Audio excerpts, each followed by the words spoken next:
Hello, everybody, and welcome back. I'm Matt, and I'm joined here by Mike at the Connection Esports Arena. Mike, normally one of our producers back in the room over there, but has made it up to the big leagues that are the caster desk. How you doing today?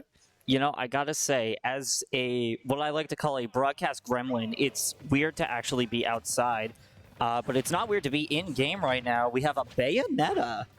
Bayonetta against Incineroar. El Jefe starting us off for SNHU Blue, going against Dean College. This is going to be an interesting little matchup, especially since Bayonetta has such good air mobility and Incineroar does not. She certainly has quite the ranged moveset here with, you know, her good old gun shoes. Very interesting to see how she plays out, because I don't think we've really seen a Bayonetta in the NECC, at least when we were playing. So this is really I believe you're right. That was a silly little interaction off stage there. Hexospike's getting a lot of damage first, but it doesn't matter because El Jefe just hits with the clothesline. El Jefe, though, struggling to get back to stage, and it might not be possible. He's able to make it back to ledge, but still on the back foot. Somehow managing to survive at 166, but it's real scary. One more move off the ledge here is going to probably do it, and Bayonetta continues low. Ooh, going for the self-destruct. I mean, you know, it's over for him there, and why not? Why not go for it? Eventually, when you're far enough down and he can't really recover to the stage, I suppose that's all you could really do in that situation. It seemed to work really well for El Jefe here. Yeah, and now, oh my goodness, these revenges are coming in so clutch. I legitimately think one clothesline at ledge here might just do it, although it looks like he may have lost it. That's really frustrating. But you see Bayonetta looking really fragile right now, making that recovery. Yeah, the revenge didn't even matter. If that was any closer to the correct blast zone, that would have done it. But two revenges up, that's probably going to send her flying. And oh my goodness. That was fantastic. El Jefe losing a mere one stock. Not quite of his own volition, but nearly two stocks. Nearly, it was kind of close. I mean, without that self-destruct in the first round, I feel like that would have been a lot closer. It would have been very, very interesting to see that lead. Yeah, no, I have to agree with you. That was such a smart adaptation from El Jefe. He recognizes, all right, you know what? I'm this far down. I'm Incineroar. I don't have any jumps and I'm getting chased. There's no way I'm living. So just press the button to try and get a self-destruct kill. It ends up working and puts El Jefe in a really advantageous position. And then what I really, really liked about El Jefe's play afterwards is, you know, he never stepped off the gas. It was just go, go, go right from when the spawn platforms came down. You know, already setting up those revenges. I think with like one Darkest Lariat, he got like 40% off rip, like from zero. So he really just didn't let the aggression fade. Oh yeah, when he was on stage, he was a menace. And that's the thing with Incineroar, is that recovery considered, if he's on... You know, speaking of other characters, Sonic against Incineroar, you know, Bayonetta is, you know, on the speed chart, not quite up there, I would say, but Sonic, I mean, he's fast. I'm sure we all know that. He has to go fast, indeed. I think his speed might be crucial to taking down Incineroar, because Incineroar isn't necessarily heavy, but definitely requires a bit of time to really set up those strats that El Jefe was doing. So I think Sonic could really rack up a lot of damage if El Jefe's not careful. Yeah, it's really going to depend on, I think, the way that El Jefe paces the game. Because if you can shut down Sonic and just like turn him to dust, then his speed doesn't really matter. But that being said, he's so quick, so it's really, really tough to make that happen. I really do want to see how El Jefe is able to tackle that on one of the slower characters in the game. Yeah, it'll definitely be impressive to see El Jefe somehow throw Sonic into any of his revenge combos. But going into the game here, I'm honestly excited. I can't wait. Yeah. El Jefe only down 1 stock as well. So that's definitely, obviously you want to take those at a 3v3 stock, but 2 stocks, you can make a lot happen with just 2 stocks in this game. But if Rymax has their way, not much is going to come from those stocks. Both players looking for some sort of opening here. Some quintessential Sonic play to be had here. Looking for these spin dashes. Getting a lot of early damage, but not really capitalizing into any big combos. And there goes Incineroar throwing Sonic into Darkest Lair and just not really finding a good opportunity to get significant damage on Sonic. See, just like I figured, like Sonic with his speed alone is really racking up damage on El Jefe, nearly at kill percent, I'm pretty sure. I do want to point out that in 2 moves, El Jefe has done practically as much damage as Sonic has in this entire, minute-long sprint. I'm not a math major, but those numbers definitely are wild to see in this match. The crazy thing is, El Jefe only needs to hit a few moves to keep things balanced. I legitimately think one more side B from El Jefe will do it, but doesn't even need it. The down smash comes out, reads the patterns, and finds the solution. But the spring just barely knocks him off from the recovery. He was in a very fragile spot, even as a heavier character. He definitely was one good smash attack away from getting thrown off stage. Yeah, I never expected in a Sonic Incineroar matchup that the crucial move to take stocks would be up B falling spring. Truth be told, I never expected a Sonic Incineroar matchup to begin with, but I am pleasantly surprised by how even they're keeping things. Oh my goodness. I almost spoke too soon. Got the kill spark, but DI just too good. Sent another time off the ropes, but again, Rymax staying in it, but that there we go. There we go. 1-1. Down to 1 stock. El Jefe's not in a great spot right now. If he's not careful, he'll be off the stage before he knows it. Already, Sonic is at 62%.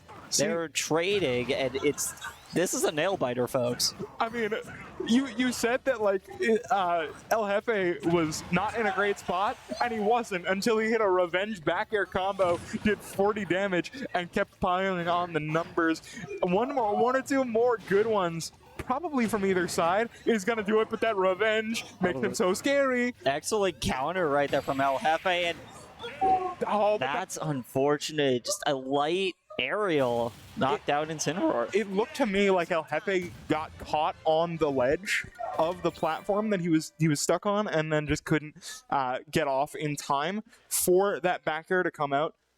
That's really unfortunate, but sometimes ledges in Super Smash Brothers are the way that they are, and we have to work around them. For better and for worse, between our platforms and our PS2 moments, there's definitely room for error if you slightly miscalculate any kind of jump. Dude, I'm so glad that we didn't off rip see 2 Pokemon Stadium 2s in a row. I try to be unbiased at this desk. I hate that stage so much. It doesn't make sense. Why is it like that?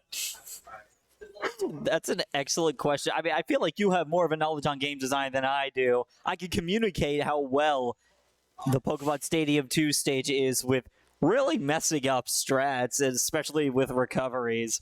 So I don't know if there's any kind of game developer science behind it that you know about. Look, my game developer science is I don't like it. That's not a fun stage. I get it. It's flat. It looks cool. But why? Why is it built like that from the bottom? Kalos is weird, but Kalos is cool weird? PS2 is weird. I know we're not supposed to have any kind of bias towards stages or anything, but I have to say I'm partial to Hollow Bastion just because of the music. The people at home have not seen you out here very often, if ever. So they don't know this, but that tracks so hard. Every conversation. Next is the Yoshi. Yoshi into Sonic is certainly a matchup. Two light characters that are pretty good in the air recovery-wise. That's going to be a pretty even matchup. It's going to be a pretty even matchup, but Rymax on the Sonic has one whole stock. Put it down on the record. That's not. I mean, you can make a lot happen with one stock. Don't get me wrong. I say it time and time again. However, into speaking of the devil with Hollow Bastion, we might see if we can call Rymax the one stock wonder. Yeah, I mean, Rymax has to just come out of the gate real hot. But I mean, Sonic is really good at doing that. But I feel like these egg throws from Thrigs are gonna really slow down Rymax's momentum. I think what's important for Thrigs to do is to keep Sonic at a distant enough range that, you know, the eggs will kind of irritate him a little bit, but not quite rack up the damage. But you know, once you get close to Yoshi, there's a lot that he can really do with just turning you into an egg. I mean, you know, those throws, and I mean, look at this right now. Yoshi is just racking up the damage on Rymax here. Went for the spike too. I mean, when you're Thrigs in this position, you kind of have all the room in the world to work with because you have that projectile, so you can dictate the pace of the matchup. And, you know, you have those super strong aerials. That's a real nice parry into one of those aerials. That back air getting a lot of damage out.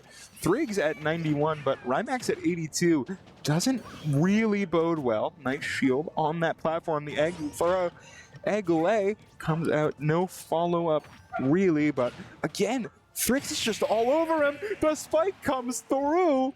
Mwah, chef's kiss. Beautiful. See, if you're not careful with Yoshi, he can ruin your whole day.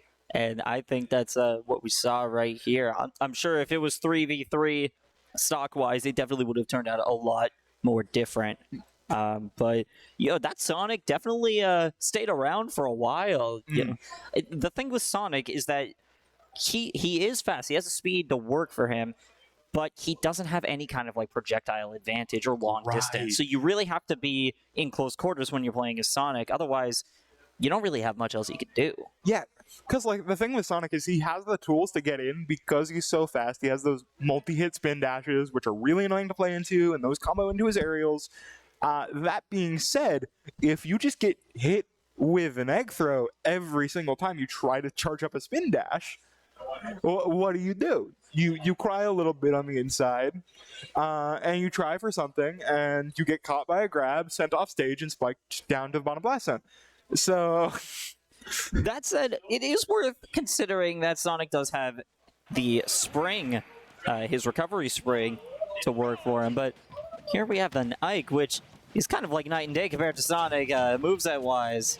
Absolutely hot, man. Coming in, looking to get a little bit of work done, but getting hit with those aerials so early. Already at 79% and climbing. My goodness, that's a lot of damage very early. Finally able to respond with that side B, but it's not gonna be a lot.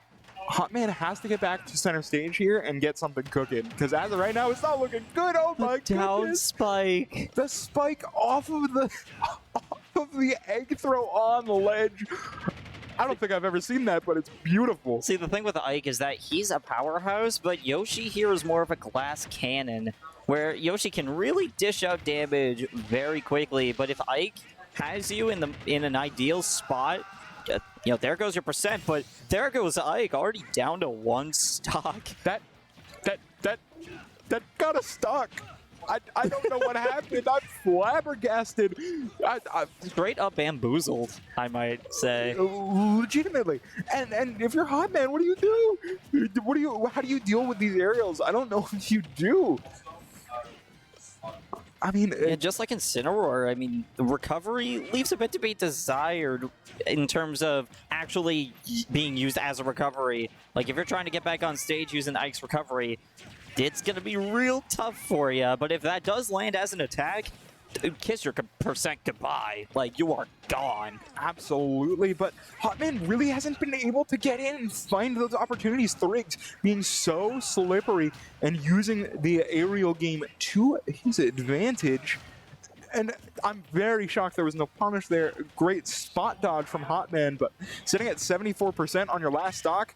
Ooh, nice. Went for the roll read, did Thrigs, but I mean, Hotman is still in this, but it's not looking so hot. I can tell Hotman really wants to get some kind of combo going, but he moves slowly.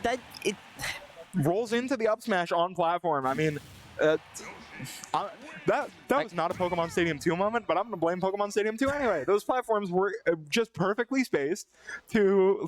I can tell he wanted to get something going there, but Yoshi, whenever Yoshi was flung up in the air, it just felt like Ike didn't really have any kind of plan afterward. It kind of just felt like, Yoshi's in the air and is already coming back on the counterattack and racking up the damage again. Like, what are you to do as an Ike there? I mean, I feel like the answer is to just throw out some of your bigger hitboxes.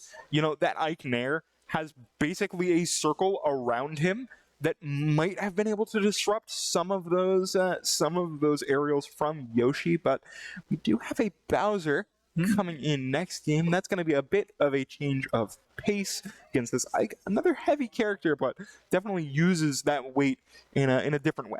I'm noticing Dean College has the trend of using either some heavy-set characters or characters that are otherwise really good and devastating in close range. Make no mistake, like Bowser is definitely really good, but with a character like Yoshi that is quick, light, and can rack up damage really quickly, it's very difficult to really get a hold of them, to really put them in a combo. So I wonder how this Bowser player is really going to perform against Yoshi here.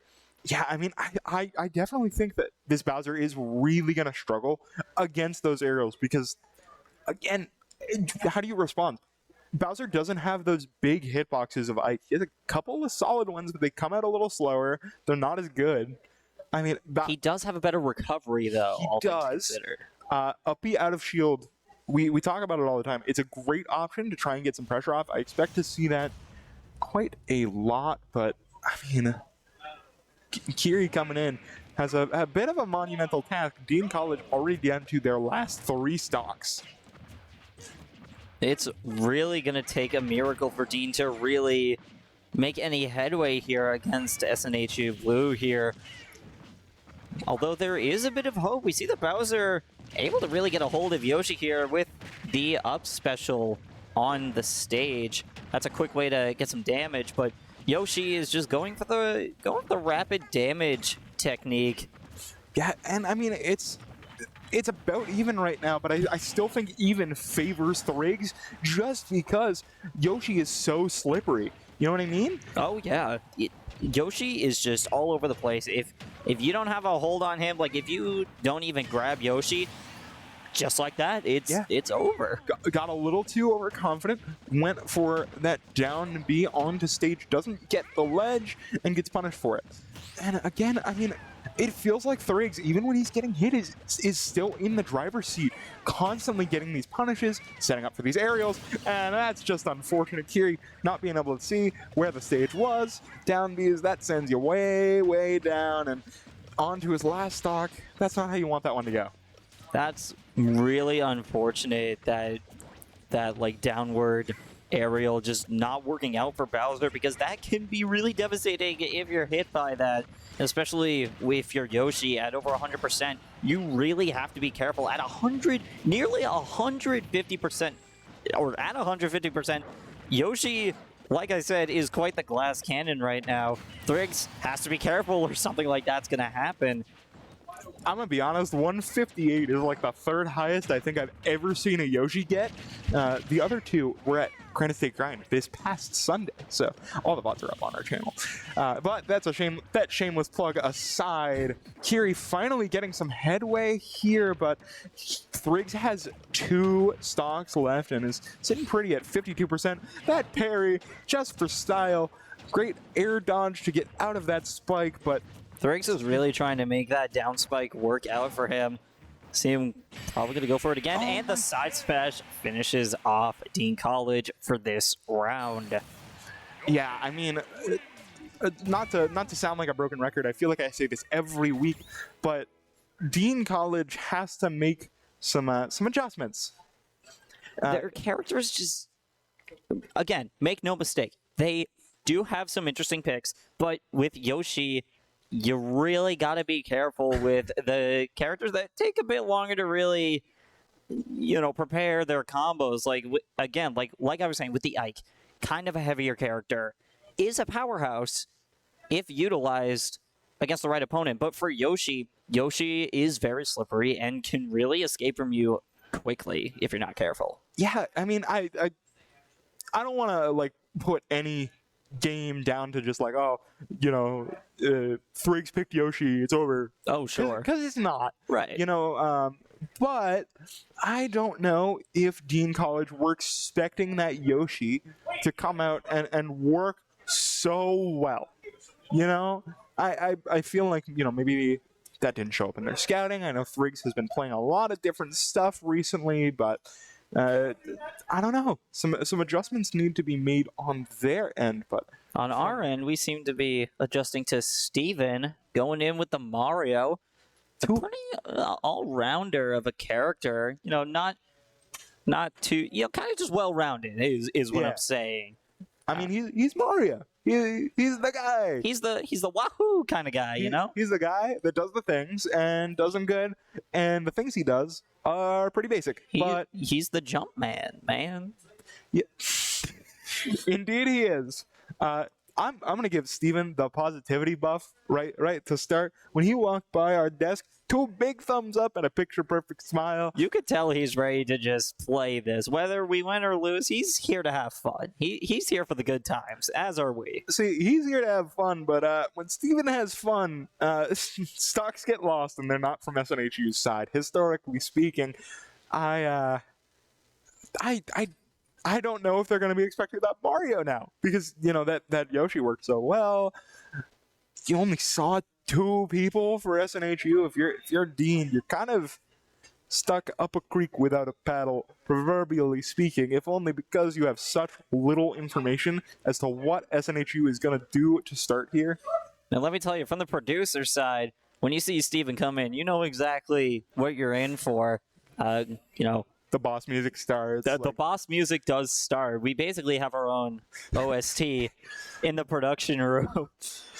But, with the Mario, you already know he's going to go for just the side aerial going into the down spike. That seems to be his trademark technique here. Yeah. I wonder how Dean's characters and players are going to stack up to that. I do think... Oh, but you know what?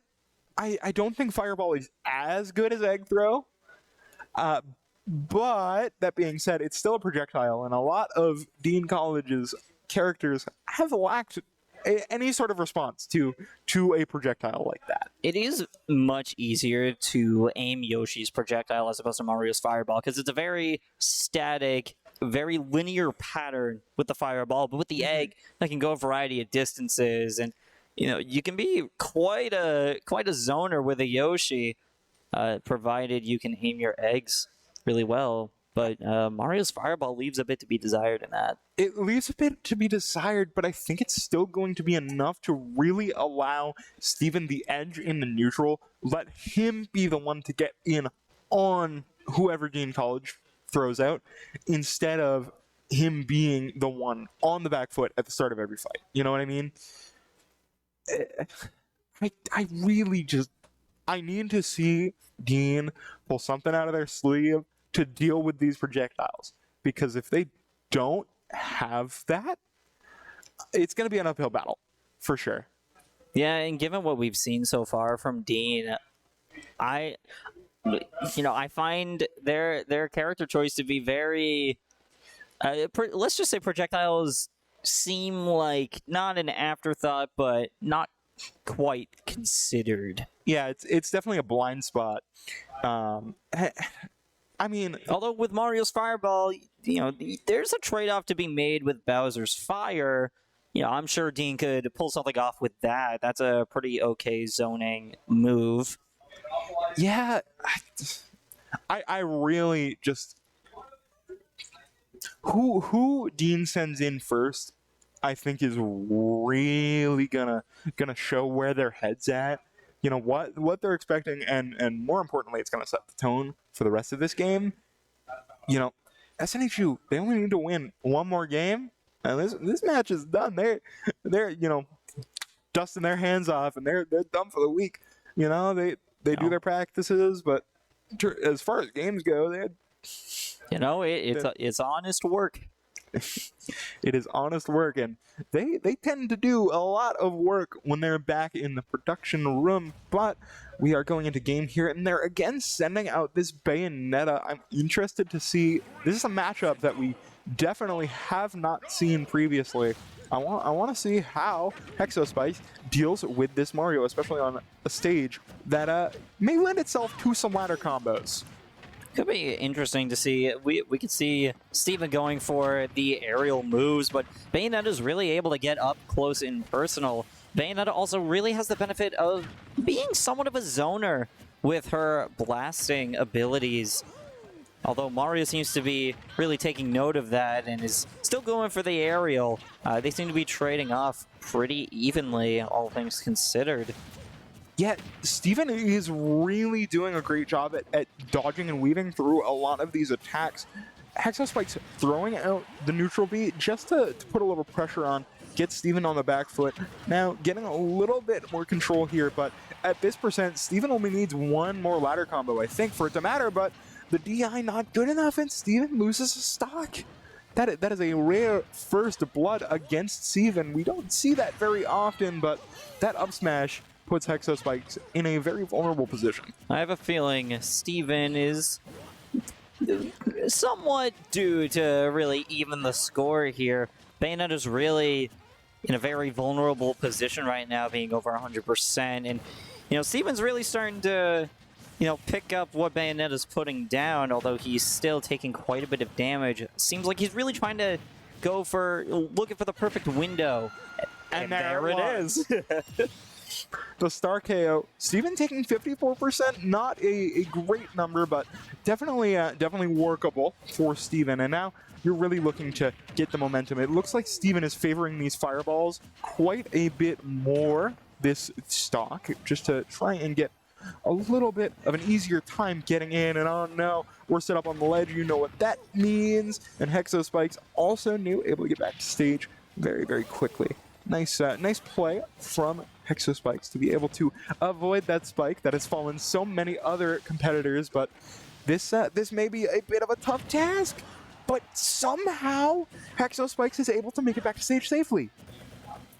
Yeah, Bayonetta is really going all in on the zoning, and Mario is really trying to make these fireballs work, but if you're as present on the stage as Bayonetta, those fireballs aren't going to do much for you. You're better off just going hand to hand, and it seems like that's exactly what Steven is doing here, taking another stock off of Bayonetta, leaving himself in a pretty tough spot, but he's really picking up what's going on.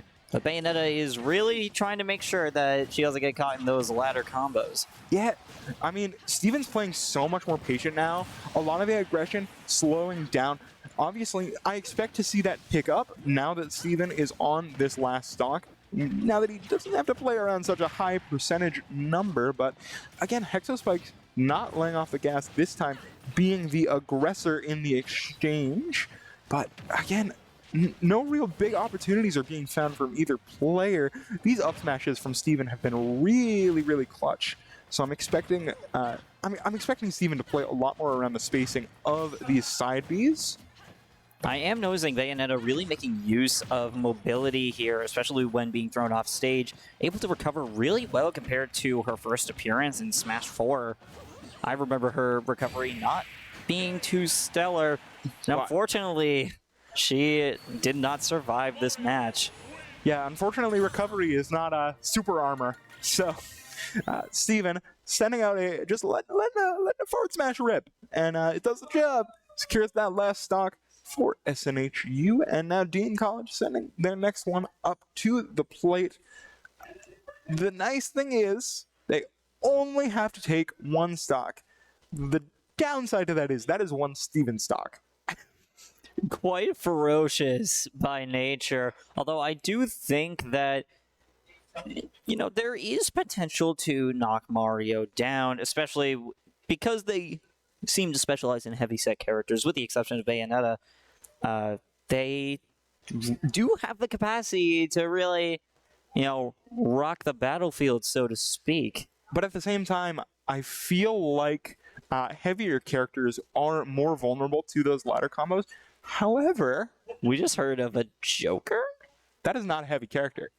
That is So, not a heavy character, you are right. Not as susceptible to Unless- those ladder combos. Unless but, if Joker's been eating a lot of food between his Mementos trips. bro, that Big Bang Burger challenge Oh, of raises course. all your social stats. Of course he's eating good. But I don't think that it's going to be enough to affect his weight in Super Smash Bros. Ultimate, unfortunately for him. But the weight of taking that Steven stock could prove significant for Dean's chances of taking this round. Especially with the Arsene, I feel like that'll be difficult to really play against if you're Mario. Yeah, I mean Arsene is Arsene is just good. I don't know how to sugarcoat it, make it fancy, but once Arsene comes out, it's a whole new ball game. Hotman coming in, switching it up onto the Joker. I believe he was on the Ike last game. Am I I correct in believe saying you were that? right. It seems like Dean is really throwing things at the wall to see what sticks. And, this Joker shows promise. I'm a Joker player myself, and I can see the potential against a character like Mario. But it seems like Steven is really understanding the situation he's in, but isn't quite able to find the opening that he's looking for. Joker is just very big on agility here. Agility might not matter if you get spiked, able to make it back to ledge, and we have an Arsene coming out momentarily. There he is, and now I expect Steven to slow down quite a bit using that flood as a get off me button. I mean, I don't want to play into an Arsene, quite frankly, and I assume Steven has the same mindset here. That is a Pokemon Stadium 2 moment. I hate this stage. Great up B from Steven to get rid of that Arsene, and now Steven has a lot more room to work with. You see Steven really going for those down spikes. Joker with Arsene is a force to be reckoned with. One bad moment against the Joker and Arsene, and you're pretty much done for. And here we see the Arsene again. Is he going to go for the down spike? I mean, He's not. I don't think you need to at this point. If you're Hotman, you can play this a little slower. Just because one good stray like back air from Arsene is just gonna secure the stock. But Steven not going down without a fight, letting these ladder combos rip. Oh, Hotman barely survives, loses Arsene in the air, and again, Steven cycling this out really, really well. Really giving Joker a run for his money here. They only really had one stock to deal with, but it seems like Steven is really holding his own here, almost knocking out Joker down to one stock. But Steven has got to be really careful here if he wants to stay in the game and get Joker out of there. But Joker's also really good at zoning him out. Steven's at 144 and hasn't been able to make it back to stage. Just barely does up smash out of shield, able to get a little bit of the pressure off, but still at 144, you're not in the best position. Still though, Hotman sitting at 111 himself, so that's not great for either player, but Steven has the disadvantage of only having one stock left. They're really being cautious. They're both pretty light characters, but Steven still survives. At 171%, gets the back air off Oh. rip. Why? Just let it go. Why not? I mean, I think You can tell Joker's trying to be a little bit careful here, trying not to lose that stock. Dean College wants to at least knock one of SNHU's players out, but 194%. This is absolutely absurd with the 200% KO. No Arsene needed in securing that final stock for Steven, but Dean losing a couple on the way out. That's not how you want that trip into the proverbial palace to go. What treasure do you think Steven would drop? Or Mario, if we're talking the characters here. Mario, the character, I don't know. Steven, that's got to be the GameCube controller. Oh, of course. Dean was ready to go. Dean's got to run through mementos again. I mean, you got that Joker coming through. Joker can live quite a long time. Has a lot of tools. Arsene is just good. I mean, we don't even get me started on the counter as well, both with and without Arsene. If you're not careful, you could easily just get Makarakarn out of there. Yeah, I mean, it's realistically, I feel like Joker is able to get a lot of mileage out of his stocks, just because he has that mobility. He has that counter to get some pressure off. He has a projectile. He has Arsene that comes up every, whatever amount of time. It's not very long. Especially if you're taking damage. If you're like Steven, you like to rack up a lot of damage really quickly. That Arsene meter is going to fill awful fast, and with the right mindset, a Joker can really mix things up. Kruss coming in with the Rob? Okay. This is interesting. I'm so used to the Falco at this point. Yeah, I believe he pulled that out last week as well. Might be in the lab doing some workshops in the Smash training stage. But if there's one character that I think could really slow a Joker down, it's probably Rob. Rob is and I don't think you're gonna believe me when I say this, really good at slowing down a game.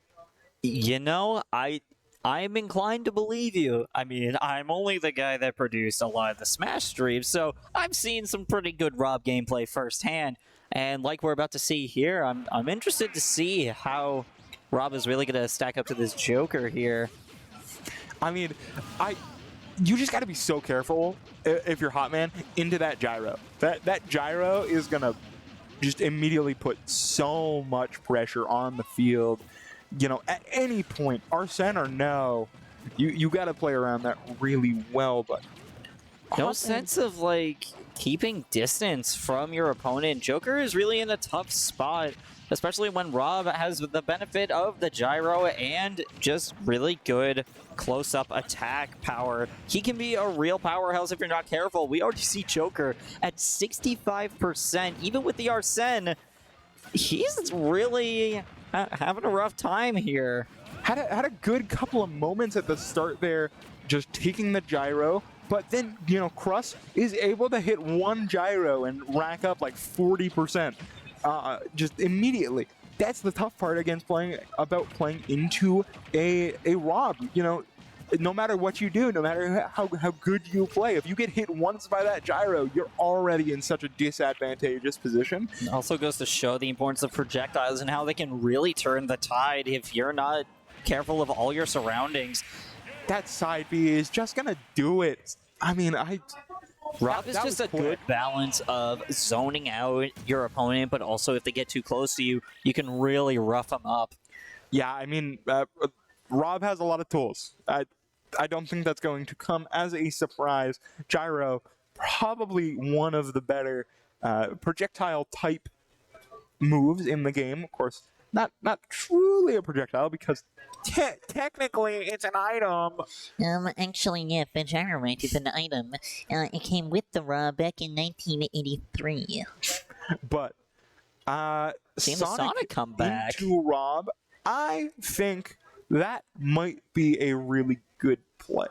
If this Sonic is able to get in, I mean, Rob's hitbox is, to put it lightly, ginormous. Quite generous, yes. Generous and ginormous. Yeah, but I mean, you have to admit, Rob is pretty good up close, which is generally how you play Sonic. Rob is really good up close, but I don't know, that gyro positioning is going to be so crucial to stopping those spin dashes from coming in, because once you get hit by hit one, a spin dash, you're taking a combo. It's just going to happen. I'm sorry to break it to you. I will say it's going to be difficult for Rob to really zone out Sonic. With Sonic's speed alone, positioning a Gyromite in the optimal position or even firing the laser, that's going to be difficult to aim, especially with someone that can dodge in a matter of moments, in the blink of an eye, dare I say. At the speed of light, relative to the rest of the Actually, roster. it's the speed of sound. If you watched a game theory video about Sonic speed, Actually, game theory isn't canon, so I win. But I do think that the speed of Sonic is a really big boon for Dean, and might be the play to get them back in this in a very, very even capacity. You know, this has already been a much better showing than last time. I feel like, you know, you're not getting hit by the Yoshi immediately, but Max coming in, looking to get the opportunity, but this gyro again, putting a thorn in his side, getting sent off stage, which means another one can come right out. Cross doing so well at maintaining control of this gyro. Yeah, and just like I figured, Sonic is really able to get out of the way of Gyro. Crust is struggling to find an opportunity to really zone him out properly and rack up any damage from a distance, so all he can really do is try to find a good chance to come up close, which is exactly what Sonic is doing, almost losing his position on the stage. But he's able to really, you know, deal damage at close quarters to Rob and is able to dodge onto stage really well. Crust is going to have to really work to Rob's strengths up close here if he wants to make any headway on the Sonic. He's already at over 100% now. Indeed he is, but the thing is, Rob's recovery is so good that, you know, Rymax's ability to chase off stage is not great. I did not realize that Spin Dash goes under full charge laser, so that's a Today silly I little learned. interaction that we have just figured out. Rymax having a lot of control on this stage right now. In the neutral, it feels like we're in an unstoppable force meets immovable object type scenario here. Both of these players just waiting for the right time to strike, and Cross may have found it, sending Rymax flying, looking for the spike, does not hit it, but gets the up air, but not the last hit, which is the crucial one for knockback. Instead, both players making it back to center stage. See, if you're Sonic, you got to be thinking right now, I'm in a really tough spot, being a light character that can be launched very easily, but I can deal a lot of damage. You got to think, like, how am I going to fare against a Rob? You know, Rob is at 150%, but, you know, what's it really going to take to launch him successfully? And we're seeing the spring being a tool for Sonic to zone out Rob, despite his really good recovery. He's at 170%. This survival is incredible. I mean, Rymax with the Sonic level reaction times, grabbing that gyro out of the air, but somehow getting hit with full charge laser out of Spin Dash. So I don't know anything anymore. Again, these springs so clutch, the stage spike off the Spin Dash. I think that was a PS2 moment as well. I could see him bumping off the stage a little bit on his descent. A little bit. That was not a hardcore Pokemon Stadium 2 moment, but now Rymax sitting at 131%. Not amazing, but seems to have a bit of an advantage state right now. Of course, as I say it, Cross hits a nice neutral air off stage, but Sonic is seeing right through all this projectile zoning, dodging both the laser and the gyro. The gyro can only go so far for Crust to zone out Sonic, but it's not exactly doing him many favors here. Sonic is, you know, if you're Sonic right now, you're feeling pretty good. Even if you're at 160%, you know, you still got 85 on the Rob right now on his second stock. You know, you can't help but think, I'm kind of in an okay spot. yeah, I mean, this is just really good patience from Rymax, waiting out the options, waiting out the hitboxes that Crust is throwing out, and then using the speed of Sonic to get a quick punish in, running away and repeating. You know, with Sonic, despite being a fast character, it's all about patience right now because he's in a very frail spot. One wrong move, and you could lose a stock just like that. Yeah, I mean, when that patience went out the window, I understand the rationale of trying to chase off stage, especially when Crush is at such a high percentage, but you know, you gotta think about your own life first. If there's anything more important than securing stocks, it's not getting your own taken. And Rymax, I think, may have just learned that the hard way. And you have to imagine Crust seeing, the trades right now, nearly losing his second stock as it is right now, thinking, how am I going to come back from this? Where to go from here? And we see nearly another PS2 moment. Crust is down to his last stock. That's got to be rough. You got to think of how to adapt here. And you can only learn so much in the little time that you have in a match. Yeah, Crust is down a stock, or down to his last stock, also down a stock, but seems to be recovering a little bit better, playing a little more patient, not getting too antsy in terms of looking for these opportunities. Again, we are back to a neutral state. These two looking for these opportunities, both of them, but Rymax, a bit higher up in percent, has to negate that gap a little bit right now. That was almost a cheeky little laser, too. Barely missing, but... Interesting down aerial on the spring earlier. Nice way to get some air. Having the spring on the stage is definitely a useful asset, both for Sonic and for anyone else on stage. But the spring has also been really helpful for zoning out the Rob off stage. Wait a minute. PS2 moment? A PS2 moment combined with a down spike from Rob. That's one way to even the playing field. Indeed, it is. Crust sitting at 68, but with how heavy Rob is, that's basically like Sonic at 0. I mean, I feel like Crust is in a much better spot than he was in about 15 seconds ago. PS2 is just the stage that keeps on giving, for better and for worse. Look, I say this every time this stage comes up, that it's a goofy stage, and I don't like it. And it's a goofy stage. Somehow I'm the bad guy. It's a goofy stage, but you have to admit, it's given us some pretty hilarious moments. Speaking of hilarious moments, look at the clock. Oh, yeah, that, a timeout would be kind of funny. I think this might be the first time this has happened on one of our live streams. I mean, this is... Imagine zoning out for so long that you have to play against the clock. Yeah, I mean... Sonic trying to finish the job here. Crust is at 120%. We have 3 seconds left. 3, What's 2, 1, and Crust is just stalling. Time. Sudden death. I don't think I've seen this happen. Sudden death not being played because of the rule set. Because Crust had such a higher percent. Rymax is gonna take that, but I gotta say that was a fantastic. I mean, anticlimactic, yes, but that was incredible. If you ever need to illustrate the Sonic Rob matchup to anyone ever, quite frankly, that's the game to do it. That is a Rob versus Sonic game if I have ever seen one. That is a Sonic in the lobby game if I have ever seen one, quite frankly.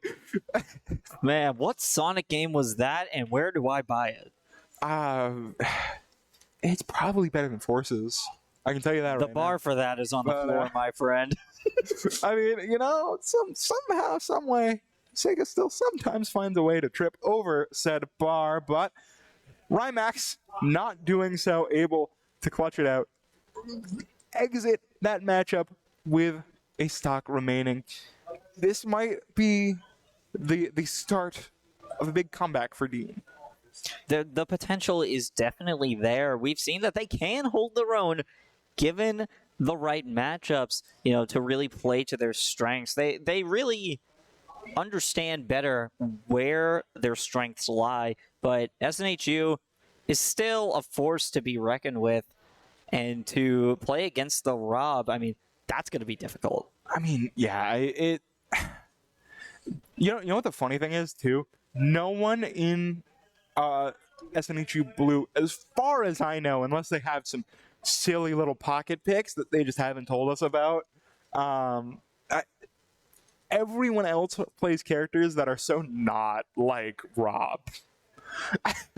I mean, that's going to be a big adjustment to make. Whoever comes up next is not going to be playing that real zoner style.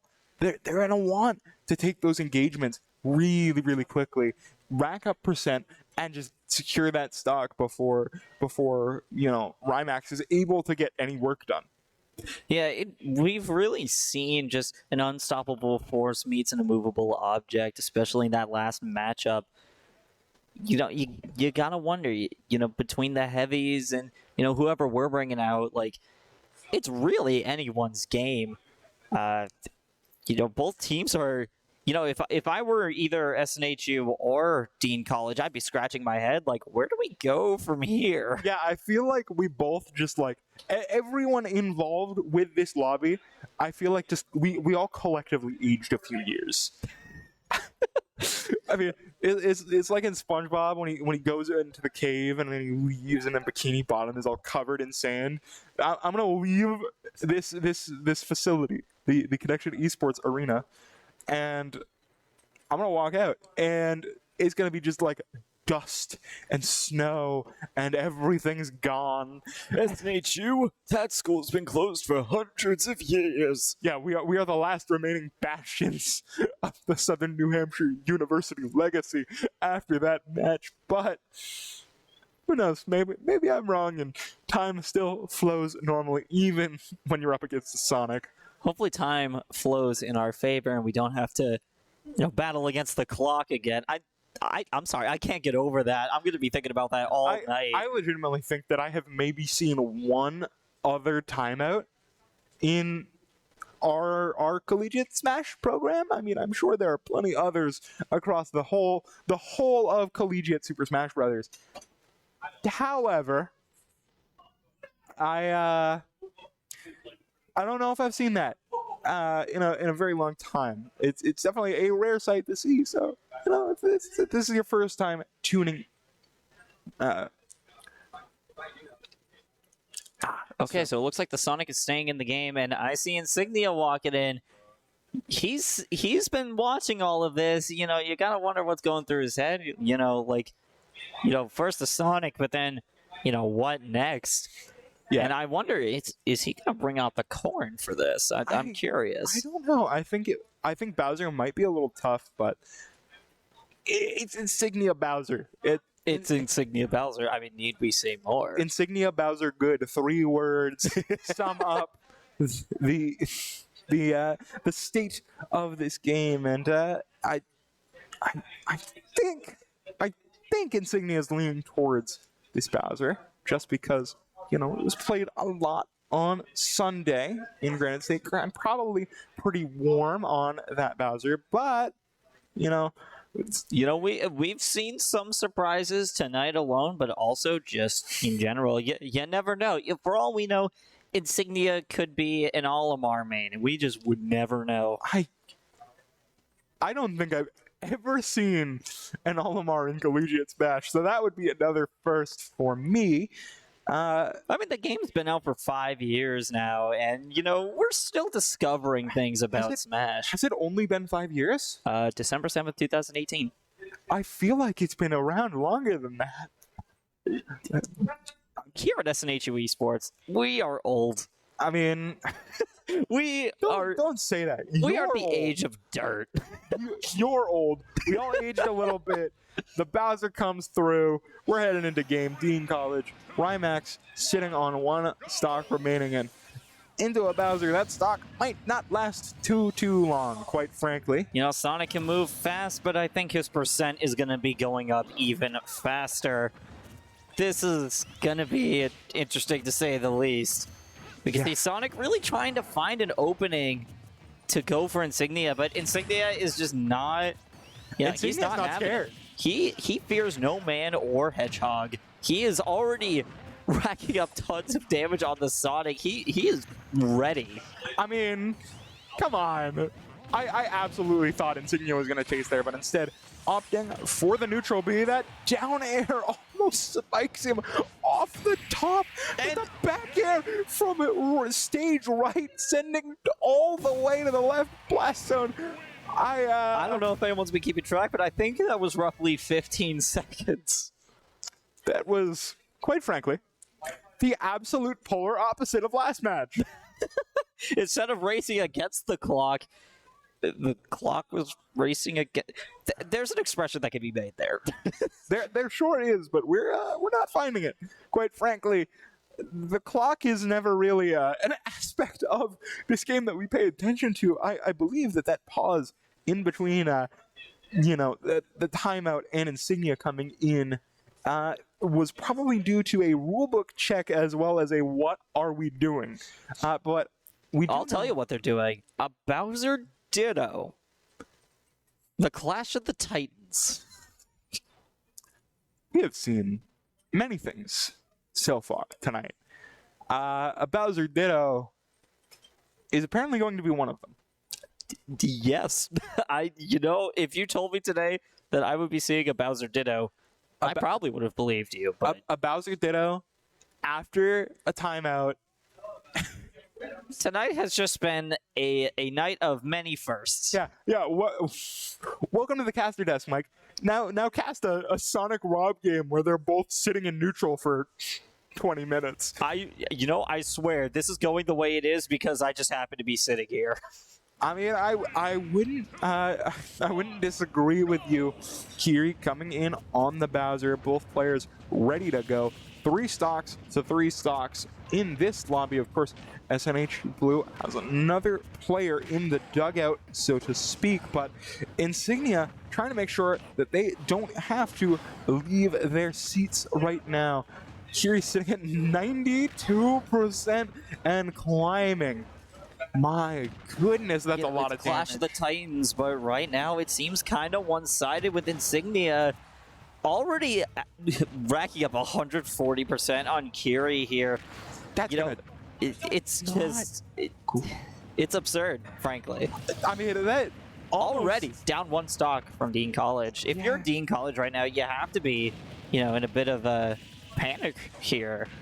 Yeah, Kiri's certainly in a bit of a pickle and falls right into the up smash. That's not gonna help matters. I assume the mental game just not quite in Kiri's favor right now, but has to make something happen here. No! And he goes for the pop-off coming from Steven and the others by the console cave. I feel like I just witnessed some sort of criminal offense live on broadcast. Is it a crime for a match to go for 2 short? Because if it is, we are criminals. If it's a crime for a match to go too short, then it's definitely a crime for a match to go too long. Turnabout is fair play. Insignia making sure that one ends quickly to offset the 7-minute time limit. Sonic versus Rob. I'm gonna keep bringing this up for the rest of the semester, at least.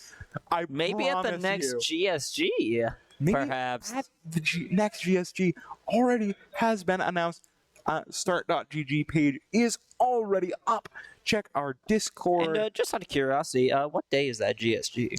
See, that's a great question, and I was hoping that you would say it. Trust me, I've listened to the broadcast enough to know how to do some smooth segues. Well, I would check our Discord and our Twitter and our Instagram That's a good for point. updates on that because, of course, the start.gg page just going up Sunday, so you can be one of the first ones in the participant list if you sign up early. Sunday's GSG was a great time. Yeah, fantastic turnout. I know that we tend to get more participants on Saturdays, but for Sunday event, excellent turnout. I was very happy to see so many people there on Sunday. But that is not the only tournament that we have coming up soon. It's not. Well, what more do we have, good sir? We have, for the first time, as far as I'm aware, in SNHU Esports history, a Street Fighter tournament. Let gasp. I am reacting like I have not known this for weeks. Never hold back. Our first Street Fighter 6 tournament is occurring early next November. I believe that start.gg page is also up or will be up very, very soon. Join our Discord so you know for a fact when it is live or if it's live already. It could be, discord.gg/SNHU Esports. We have our vanity URL, so it's incredibly easy to join the community. Indeed it is. That's a great community to, I'm there. Mike's there. All our players are there. It's a good time. We're all there. We like to talk video games. We like to talk video games, and there's a lot of cat pictures.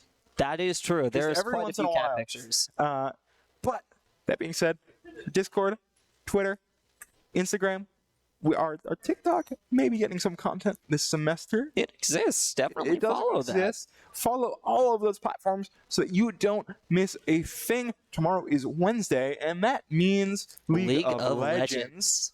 Nice sync up there. That was nice. So, if you want to see some League of Legends, be sure to tune in tomorrow. Again, check our social media for exact times on that. And unless you have anything else to add, I mean, thanks for bringing me on. All things considered, this was a great time. I'm gonna keep doing my best to run Smash and observe Valorant for all of you. So, if you're not following already, drop us a follow. Helps us all out. Help me eat this week. yeah. You know what? If you have a spare Prime sub kicking around, and we're all college students here, you probably do. All that money that could be going towards ramen noodles. I mean, just put that towards Amazon Prime. You get a free Twitch subscription every single month. Use on us. Look, not to push it, but it really does directly support the program, and we really appreciate it. But other than that, I believe that ends us off for the night. So thank you, everybody who came in and watched both in the arena and at home. We really do hope to see you again very, very soon. Have a good night.